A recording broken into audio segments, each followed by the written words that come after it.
बदलते भारत की शान।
बागवानी के इस एपिसोड पे आप लोगों का स्वागत है।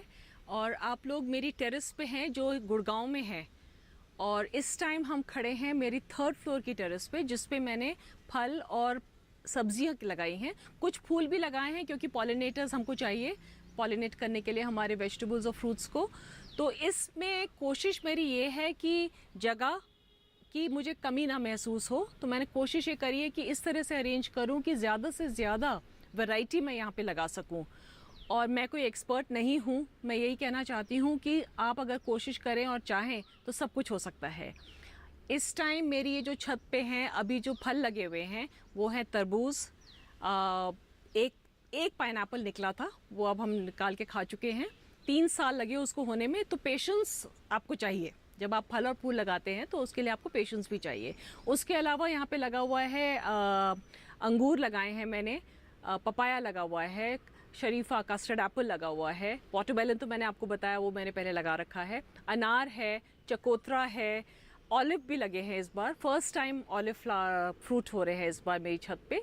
और एप्पल बेर लगा हुआ है, अंजीर है और कई तरह की चीज़ें हैं। मैं आपको सब दिखाऊंगी एक एक करके, लेकिन मैं बताना ये चाह रही हूँ कि ड्रम्स में भी बहुत सक्सेसफुली, जो इस बार मेरा चीकू का पेड़ था उस पे एक ही पेड़ ने कुछ नहीं तो मुझे 6 किलो, कोई 100 से ऊपर चीकू दिए हैं और बहुत टेस्टी थे। हाँ, मैं ये ज़रूर कहूँगी कि साइज़ शायद बहुत बड़ा नहीं था, लेकिन ऑर्गेनिक है, घर का है, हेल्दी है, तो इस और क्या चाहिए आपको।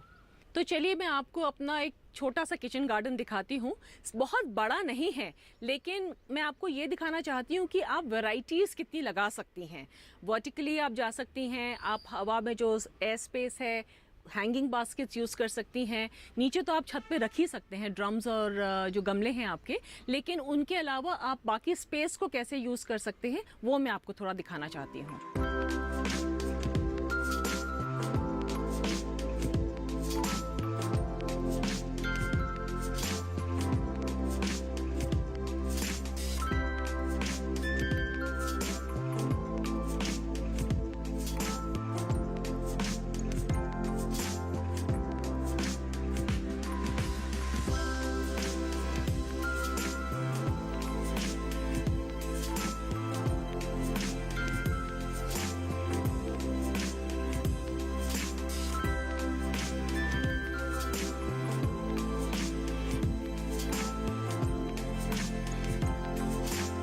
यहाँ जहाँ हम खड़े हैं यहाँ पे आप देखेंगे कि मेरे तरबूज लगे हुए हैं यहाँ पे।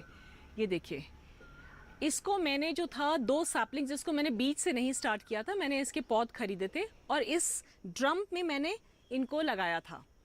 उसके बाद जब इसकी बेल फैलने लगी तो अगर आप देखें तो तरबूज जो है ज़मीन पे फैल के लगती है, बेल उनकी ज़मीन पे फैलती है और उसमें तरबूज लगते हैं। लेकिन यहाँ पे जो था मेरे पास इतनी जगह नहीं है छत पे, तो मैंने सोचा कि क्यों ना इसको एक नया तरीका कुछ ट्राई किया जाए।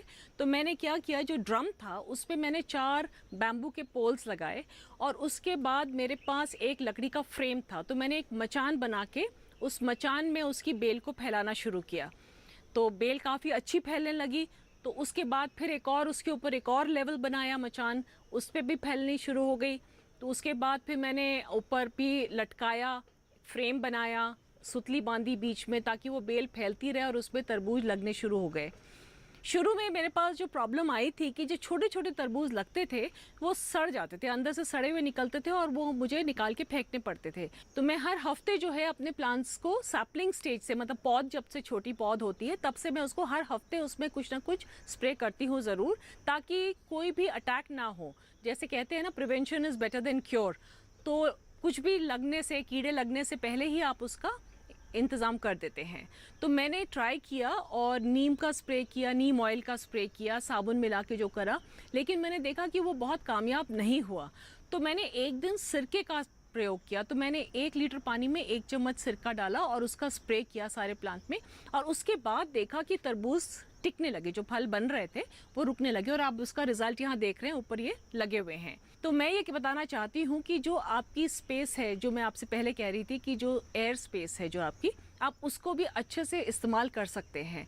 आप ऊपर से मैंने क्या करा है, एस शेप के हुक्स बनाए हैं, उसमें मैं बैम्बू जो होता है, हमारी जो ये बांस की आती हैं, उनकी खपच्चियाँ ले लीजिए या फिर पतले बांस लेके उसको आप बांध दीजिए उसके साथ, और बीच में सुतली का एक फ्रेम बना दीजिए और उस पर अपनी बेल चढ़ाइए। इससे फ़ायदा ये होता है कि गर्मी में भी वो गर्म नहीं होते और आपकी बेल जो है वो बहुत खुश रहती है और खूब फैलती है। मिट्टी पे बात करें अगर, तो छत पे होने की वजह से मैंने हर अपने गमले में जो मिट्टी यूज़ करी है वो प्योर सॉइल नहीं है। उसमें मिट्टी में मैंने कोकोपीट मिलाया है। कोकोपीट आप क्या करते हैं, जो ब्रिक्स आते हैं आपके मार्केट में, उनको आप लेके आइए, और सबसे मैं कहूँगी सबसे यूज़ जो आप मई और जून का जो महीना है, जब बहुत कड़की धूप पड़ती है और तेज़ धूप निकलती है, उस टाइम पे आप उन ब्रिक्स को जो है पानी में सोक करिए, निचोड़ के उनको सुखा के रख लीजिए और उसको मिट्टी में मिलाइए। और उसके साथ मैं मिलाती हूँ पर्लाइट। पर्लाइट भी जो है वो पानी को थोड़ा सा एब्जॉर्ब भी करता है। कोकोपीट भी पानी को एब्जॉर्ब करके रखता है, और इससे फ़ायदा ये होता है कि हमारा पानी का कंजम्पशन थोड़ा कम हो जाता है। जैसे कि मैं बता रही थी कि ये तरबूज जो लगे हैं ये तो ऑलमोस्ट तैयार हैं, और मेरे ख्याल से कुछ में जब इनकी थोड़ी सी डंडी जो है वो ब्राउन हो जाएगी, इसका मतलब ये इंडिकेशन है कि ये फल अब तैयार है और खाने के लिए हम निकाल सकते हैं। लेकिन मैं जो आपको ध्यान दिखाना चाह रही थी यहाँ पे, कि जो इसके साथ नई बेल, अब जब मौसम बरसात हुई है और बेल फैलने लगी है, तो अगर आप ये देखें तो यहाँ पे ये तरबूज छोटे छोटे लग रहे हैं। अब इनको पकने में और तैयार होने में अभी महीना 1.5 महीना तो लगेगा ही, लेकिन तरबूज जब थोड़े बड़े होने लगे, आप उसके साथ साथ आप भी सीखते हो कि आप उसको कैसे हैंडल करोगे। क्योंकि ये पहली बार मैं ट्राई कर रही थी, तो मैंने देखा कि जब तरबूज बड़ा होने लगा तो उसका वेट से वो जो थी बेल, मुझे लगा कि शायद उसकी वाइन जो ज़मीन में रहता है तो वो सपोर्ट मिलता है उसको, लेकिन जब हवा में लटके होते हैं तो वो शायद बाहर से नीचे लटक जाते हैं और बेल शायद टूट जाती। तो मैंने क्या किया कि ये जो हमारे पैकेज जो आते हैं ना, सब्जी के हमारे बैग्स आते हैं, तो वो एक्सपैंडेबल होते हैं, वो स्ट्रेच हो जाते हैं, तो वो फल को रिस्ट्रिक्ट नहीं करेंगे। जैसे जैसे फल बढ़ेगा वो बैग्स भी फैलते जाएंगे। तो मैंने कोशिश करके वो बांधे इसमें, और इनको मैंने ऊपर ये जो हमारी खपच्ची लगी थी इस पे बांध दिया, ताकि इसको एक सपोर्ट मिले। तिलहन की सबसे महत्वपूर्ण फसल, जो स्वास्थ्य के लिए भी है लाभकारी, बात हो रबी या खरीफ सीजन की, देती है बम्पर मुनाफा। कैसे करें मूंगफली की खेती, जानने के लिए देखिए कार्यक्रम कृषि विशेष मूंगफली की खेती बम्पर मुनाफा, शनिवार 8 जुलाई शाम 7 बजे और पुनः प्रसारण 9 जुलाई सुबह 7 बजे सिर्फ दूरदर्शन किसान पर।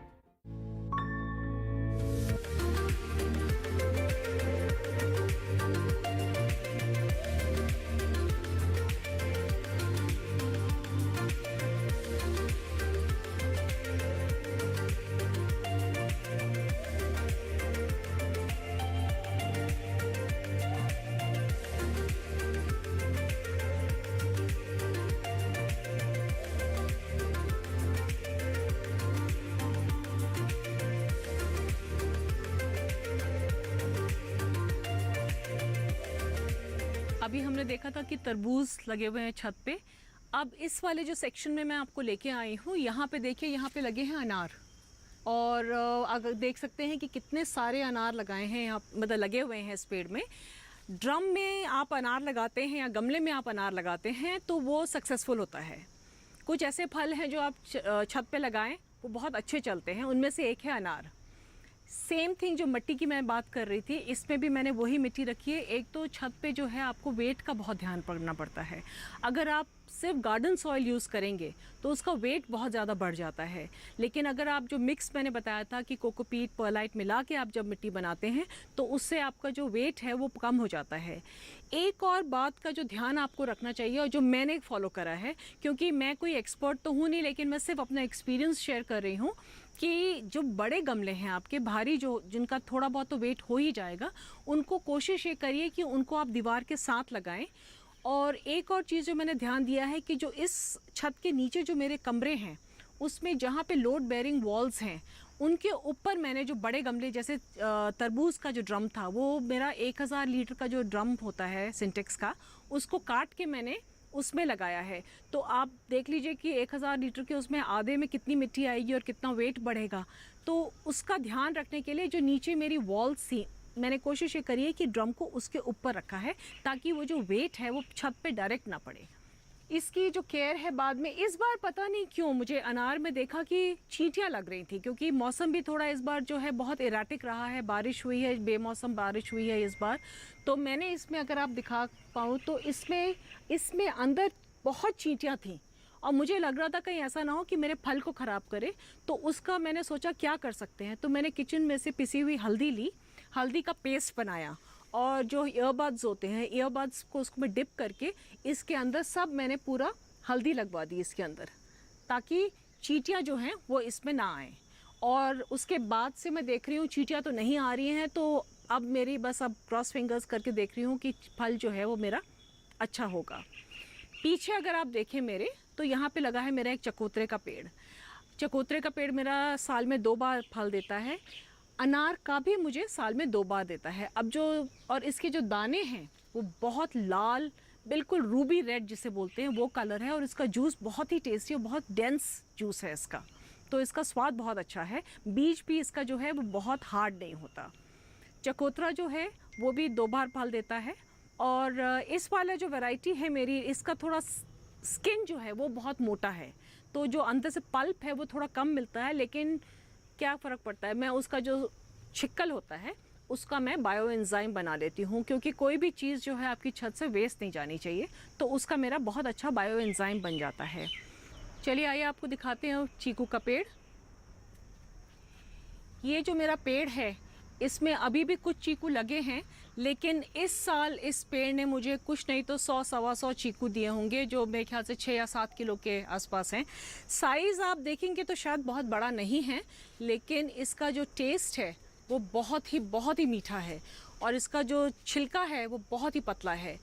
ये पेड़ मेरा कोई 4 साल पुराना है अब, और इसकी मिट्टी भी वही मैं जो यूज़ करती हूँ, पोरस जो थोड़ी रहती है, वेट कम रहता है, और वेल ड्रेन्ड सॉइल जिसे कहते हैं। इसको मैं गोबर की खाद देती हूँ साल में 2 बार। और जैसा मैंने पहले कहा था कि सारे पौधे जितने हैं मेरे पौधे, मैं उनको वीकली स्प्रे ज़रूर करती हूँ। अगर आप एक अपना स्केड्यूल बना लें, जैसे मेरा है कि हर फ्राइडे की शाम को मैं इस पे स्प्रे करवाती हूँ, और सारा ऑर्गेनिक होता है। स्पेशली मेरा जो किचन गार्डन है यहाँ पे तो जो भी यूज़ होता है वो सब ऑर्गेनिक होता है। यहाँ पे मेरे जो पीछे है ये मेरा ऑलिव का पेड़ है। ये पेड़ कोई 4 साल पुराना है मेरा, और इस बार फर्स्ट टाइम इसमें ऑलिव्स लगे हैं। ये देखिए, बहुत ज़्यादा तो नहीं लगे, पिछले साल इसमें कुछ फूल तो आए थे लेकिन ऑलिव्स नहीं लगे थे। इस साल लगे हैं, और मेरे ख्याल से अब अगले साल से इसमें मुझे बेटर प्रोड्यूस मिलना चाहिए। ये पेड़ काफ़ी लंबा हो गया है, और कई लोगों ने मुझसे पूछा है कि आपका ऑलिव का पेड़ है छत पे, तो प्लेसमेंट थोड़ी सी देखनी पड़ती है। पीछे जो है हमारा यहाँ पे ईस्ट पड़ता है, तो मैं इस पेड़ को यहाँ रखती हूँ क्योंकि ये मेडिटेरेनियन कंट्री का पेड़ है ज़्यादा, अगर आपको सबको पता ही है, ऑलिव्स वहाँ पे होते हैं। इसका जो NCR का हमारा टेम्परेचर है एक्सट्रीम में जाता है, गर्मियों में बहुत गर्मी होती है और सर्दियों में बहुत ज़्यादा सर्दी होती है। लेकिन अब ये पेड़ काफ़ी इस्टेब्लिश, छोटा जब प्लांट आया था तो छोटा सा सैपलिंग था, ये कोई 1.5 फुट का था। अब इसकी हाइट हो गई है कोई 8-9 फीट की है ये। इसका जो तना है वो भी काफ़ी स्ट्रॉन्ग हो गया है, तो ये अब गर्मी और सर्दी को सह लेता है काफ़ी हद तक। लेकिन फिर भी मैंने ऐसा करा है कि जो वेस्ट की तरफ है वहाँ बड़े और पेड़ लगाए हैं, ताकि ये जो धूप है इसको डायरेक्ट दोपहर की जो तेज़ धूप होती है वो ना मिले, और इसको ईस्ट से यहाँ से जो धूप आती है सुबह वो इसके लिए बहुत है। हमारा अभी देखा तो ऑलिव का पेड़, उसी के बगल में लगा है मेरा ये गंधराज नींबू का पेड़। इसमें आप देखेंगे कि ये 12 है, अभी भी इसमें लगे हैं और अब फूल आने शुरू हो गए हैं इस पर। तो जब टाइमली इस पर जब फल आ जाता है उसके बाद इसको प्रून कर देते हैं, क्योंकि जितनी नई ब्रांचेस आएंगी उतने ही फल आएंगे इसमें। मिट्टी वही है इसमें भी, और इसमें ज़्यादा कुछ ऐसी केयर करनी नहीं पड़ती। वही जो मेरा वीकली स्प्रे होता है वो सभी पौधों पे चलता है। मैं आपको आगाह किए देता हूँ, अगर आप गोश्त फाड़ा के मामले में दखल अंदाजी करेंगे तो आपको बहुत महंगा पड़ेगा। पानू बाबू मानते हैं कि ब्रिटिश साम्राज्य का विधान विधाता की देन है। अगर ऐसा है तो मुझे विधाता से प्रार्थना है कि ऐसे साम्राज्य के नष्ट होने का श्राप दे। हमारा बिनोय किसी चीज की कमी हो तो उसे खोज ही निकालता है, और जब मिल जाता है तो जान से प्यार करता है। निंदा बाहर से बैठकर की जाती, लेकिन निर्णय लेने के लिए भीतर बैठना पड़ता है, और सिर्फ घटना हो जाने से उसका दोष निर्धारित नहीं किया जा सकता।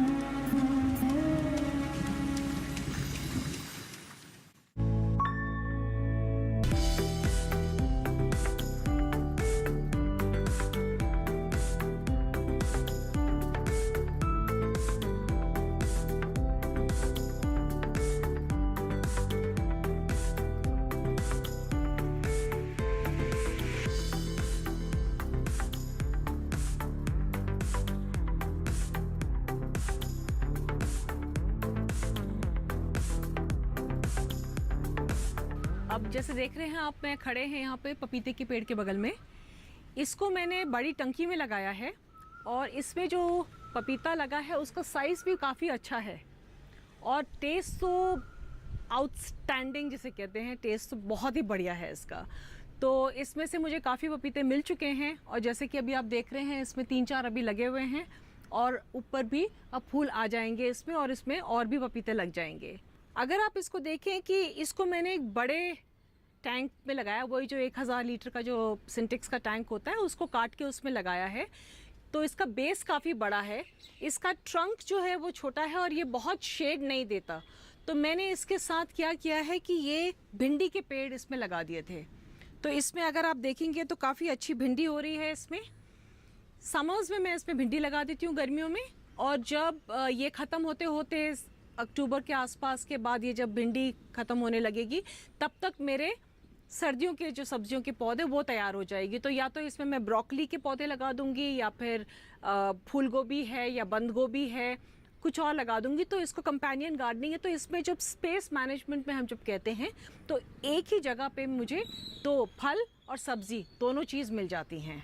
अब यहाँ पे है मेरा एप्पल बेर का पेड़, और इस पे एक्चुअली जो फल लगता है वो पकता है हमारा जनवरी-फरवरी में। जो है ये पेड़ लदा हुआ होता है, लेकिन अभी अगर आप इसको देखेंगे तो यहाँ पे एक एप्पल बेर लगा हुआ है इसमें। मैंने इसको अभी प्रून कर दिया था, क्योंकि अब इसमें सितंबर-अक्टूबर के आसपास इसमें फिर से खूब फूल आएंगे और फिर फल बनेगा और तैयार होगा। कोई शिवरात्रि से थोड़ा पहले बेर जो होता है हम शिवरात्रि पे चढ़ाते हैं, तो उसके आसपास जनवरी-फरवरी के महीने में ये पेड़ पूरा भरा होता है, और बहुत बहुत बढ़िया इसमें एप्पल बेर लगते हैं। अब यहाँ पे अगर मैं दिखाना चाहती हूँ आपको कि मैंने ये आम का एक पेड़ लगाया है। ये थाई वैरायटी मैंगो है, और जैसे अगर आप देखेंगे कि ये अभी एक छोटे गमले में लगा है, क्योंकि ये मैं छोटा अभी पेड़ लाई थी कोई 2-3 महीने पहले। तो इस पर अब बौर आ गई है, तो देखती हूँ अगर इसमें फल लगता है कि नहीं लगता है। सीज़न अब इसकी ग्रोथ देख के मैं डिसाइड करूँगी कि या तो इसको फरवरी-मार्च में इसको बड़े गमले में शिफ्ट करूँगी, और नहीं अगर होगा तो इसी में रहने दूँगी, क्योंकि ये ठीक अच्छा खासा इसमें चल रहा है। फिर इसको बरसात के बाद इसको मैं बड़े गमले में शिफ्ट करूँगी। और केयर इसकी जो है मिट्टी में वही यूज़ कर रही हूँ जो मैं बाकी पेड़ों के लिए यूज़ करती हूँ, फलों के पेड़ों के लिए और सब्जियों के लिए। केयर फिर वही है, वीकली स्प्रे इस पर भी करती हूँ, तो अच्छी खासी इसकी ग्रोथ चल रही है। अब इसके पीछे मेरा ये आड़ू का पेड़ लगा है, ये आड़ू का पेड़ मैंने अभी कोई 1 साल पहले लगाया था और ये मैं पहली बार इसको लगा रही हूँ। तो कुछ इसके बारे में अभी मुझे कुछ और सीखना भी है। फल भी इस बार पहली बार आए थे, लेकिन इसमें 10-12 आड़ू लगे, लेकिन बहुत अच्छे नहीं निकले। लेकिन अगले साल मैं होप कर रही हूँ कि मुझे अच्छा फल मिलेगा इसमें से। इसके फूल बहुत सुंदर आते हैं, छोटे छोटे फूल बहुत ही सुंदर आते हैं इसमें। तो आगे इसका प्रोग्रेस मैं आपके साथ शेयर करती रहूँगी और होपफुली अगले साल इसके बारे में कुछ ज़्यादा बता पाऊँगी। किचन गार्डन हो और नींबू ना हो, ऐसा तो कहीं हो ही नहीं सकता। और हमारे घर में कुछ ज़्यादा ही कंजम्पशन है नींबू का। तो जैसे आपने देखा मेरे पास गंधराज का भी पेड़ है, एक सीडलेस नींबू का वैरायटी है। उसके अलावा ये एक कागजी नींबू का पेड़ है जिसमें बहुत बढ़िया, ये 12 है, तो पूरे साल इसमें नींबू आते हैं। अब अगर आप देख सकते हैं तो इसमें अभी नींबू, इसमें हमने बहुत नींबू यूज़ कर लिए हैं, लेकिन अभी भी इसमें काफ़ी नींबू लगे रहे हैं इसमें, ये देखिए। और यहाँ पे अगर मैं दिखाऊं तो इस पे फ्लावरिंग भी शुरू हो गई है, क्योंकि ये 12 है। तो नींबू, हर साइज़ का नींबू आपको पेड़ में मिल जाएगा। इसका छिलका बहुत ही पतला है और जूस बहुत ज़्यादा है, जबकि आप देख रहे हैं कि साइज़ बहुत बड़ा नहीं है। वो दूसरे पेड़ में नींबू का साइज़ बड़ा आता है, लेकिन इसमें क्वांटिटी ज़्यादा है, क्वांटिटी बहुत ज़्यादा आती है और भर भर के आती है इसमें नींबू। मेरा ये किचन गार्डन मैंने स्टार्ट किया था 2017 में, मार्च के महीने में। तब मेरे पास कोई यहाँ पे 8 या 10 गमले थे और इस टाइम में आप देख सकते हैं कि ये अभी काफ़ी एक जंगल जैसा बन गया है। ये मेरा जो शरीफे का पेड़ है, ये भी कोई 4 साल पुराना है और पिछले साल इसमें 1 या 2 फल लगे थे, लेकिन इस साल आप देख सकते हैं काफ़ी अच्छे फल लगे हैं इसमें और ये तैयार होंगे कोई सितंबर-अक्टूबर के आसपास। यहाँ पे मैंने एक हौदी टाइप की बनवाई है, एक बेड बनवाया है छत पर, जिसमें मैंने वाटरप्रूफिंग करवा रखी है।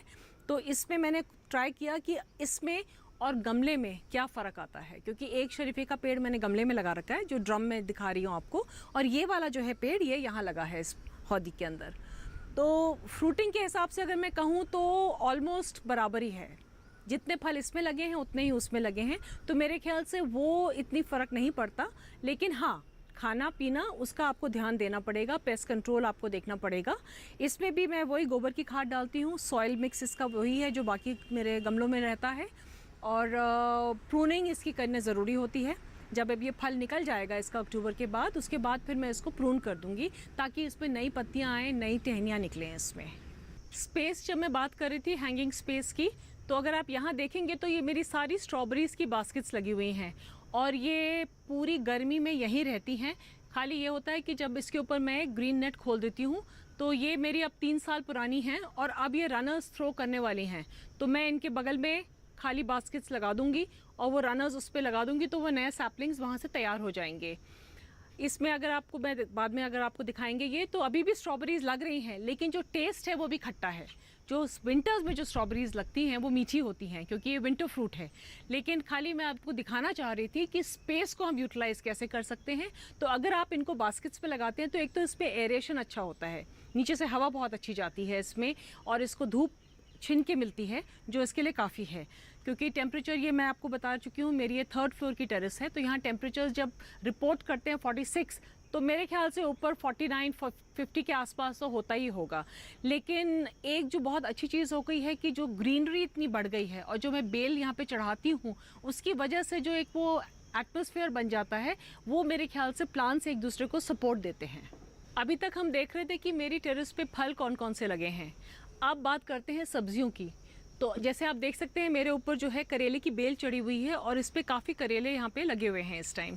इसने इस बार बहुत अच्छे फल, मतलब सब्ज़ी मुझे दी है इस वाले पेड़ ने, और मैंने ये बेल 2-3 जगह लगा रखी है, क्योंकि उससे एक तो ग्रीन कवर मिल जाता है मेरी टेरेस को, जो बाकी पौधों के लिए बहुत फ़ायदेमंद होता है। तो इसकी भी केयर वही है कि कीड़े इसमें लगते हैं, चींटियाँ। जहाँ आपने चींटी देखी, इसका मतलब आप अपने पौधे को ज़रूर चेक करिए, उसमें या तो एफिड लग रहा है या मिलीपीड लग रहा है, कुछ कीड़ा ज़रूर लग रहा है, तभी वहाँ चींटियाँ आ रही हैं। तो हफ्ते में एक बार स्प्रे करेंगे तो ये बहुत कंट्रोल में रहेगा। लेकिन उसके अलावा भी आपको रोज़ एक देखना चाहिए कि कम से कम कोई, कहीं भी आपको चींटी दिखे तो आप समझ लीजिए कि वहाँ कोई कीड़ा है और आपको उसको एड्रेस करना ही है उस प्रॉब्लम को। यहाँ जहाँ हम खड़े हैं यहाँ पे मेरी लौकी की बेल लगी है, और जैसे आप देख सकते हैं कि ये लौकी लगी हुई है यहाँ पे। लौकी के बारे में मैं एक ही बात कहूँगी कि जब आप बेल लगाते हैं और उसकी लेंथ 1 मीटर या कहीं 14-15 पत्ते आ जाते हैं जब उसमें, तो उसको पिंच कर दीजिए। वहाँ से 2 ब्रांचेस निकलेंगी, वो जब ब्रांचेस आगे बड़ी होंगी तो उनको भी पिंच कर दीजिए। इसमें क्या होता है, मल्टीपल ब्रांचेस आ जाती हैं और जितनी ज़्यादा ब्रांचेस होंगी उतने ज़्यादा आपके फीमेल फ्लावर्स आएंगे उसमें, और वो जो फीमेल फ्लावर्स हैं वो पॉलिनेट होकर आपके लौकी बनेंगी। फ्रेंड्स, मैं ये चाहती हूँ कि अगर आप भी अपना एक छोटा सा टेरेस गार्डन, बालकनी गार्डन कुछ भी एक बना लें जिसमें ग्रीन कवर आप इंक्रीज़ कर पाएँ, क्योंकि जैसे आप देख रहे हैं आसपास में जितना ज़्यादा कॉन्क्रीटाइजेशन होता जा रहा है, हमारा ये एक कॉन्क्रीट जंगल बनता जा रहा है। इसमें अगर हम अपना एक ग्रीन ओएसिस बना लें जिसमें हम अपनी फैमिली के साथ रिलैक्स कर सकें, थोड़े पेड़ पौधे लगा लें, और बहुत कुछ सीखने को मिलता है पेड़ पौधों से। मैं ये नहीं कहूँगी कि आसान है, लेकिन पहला कदम अगर आप लेंगे, गलतियां भी होती हैं, पेड़ भी कुछ मरते हैं, लेकिन अगर उससे हमें एक सीख मिलती है और आगे वो गलती हम ना दोहराएं तो बहुत कुछ सीख के आगे बढ़ सकते हैं।